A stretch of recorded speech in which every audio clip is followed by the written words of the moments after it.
আজ আমি মাংসের মতো করে সয়াবিন বড়ি রান্না করব। কেন করব আর কিভাবে করব পুরোটাই তোমাদের দেখাবো। তো দেখো এখানে আমি আলু সুন্দর করে ধুয়ে রেখেছি। এখানে আমি তেল গরম করতে দিয়েছি, তেল অল্প একটু দিয়েছি কারণ কষানোর সময় তো আরও একটু দিতে হবে না, তেল তো একটু বাঁচাতে হবে। আর দেখো আমার কড়াতে ধোয়া বেরোচ্ছে, তো আমি আলুটাকে তুলে দিলাম। এবার আমি আলুটাকে কষিয়ে নেবো সুন্দর করে, কষানো হলে তারপরে আমি বাকিটা করব। দেখো আস্তে আস্তে কি করছি। এবার বিছানো সয়াবিনগুলো আস্তে আস্তে তুলবো, তুলে আমি পুরোটাই কড়ার ভিতরে দেবো। আর এখানে দেখো আমি ভাত বসিয়ে দিয়েছি, এদিকে আবার ছেলে ভাত খাবে বায়না করছে, তো আমি মশলাটাকে সুন্দর করে কষিয়ে নিলাম।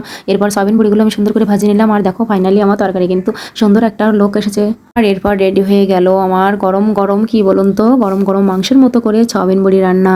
তো বেশি করে খুন্তিটা একটু নাড়িয়ে দিলাম, খুন্তি নাড়িয়ে একটু তরকারিটা আটা করে নিলাম, তা না হলে পাতলা হলে আবার ছেলে চলবে না, ছেলে বলবে যে পাতলা ঝোলে তরকারি খাবো না, আমাকে আটা আটা করে দাও। ও আবার আটা না হলে খায় না, এর জন্য দেখো আমি ফাইনালি তরকারিটা কমপ্লিট করলাম। তো কেমন হলো বলবো সবাই।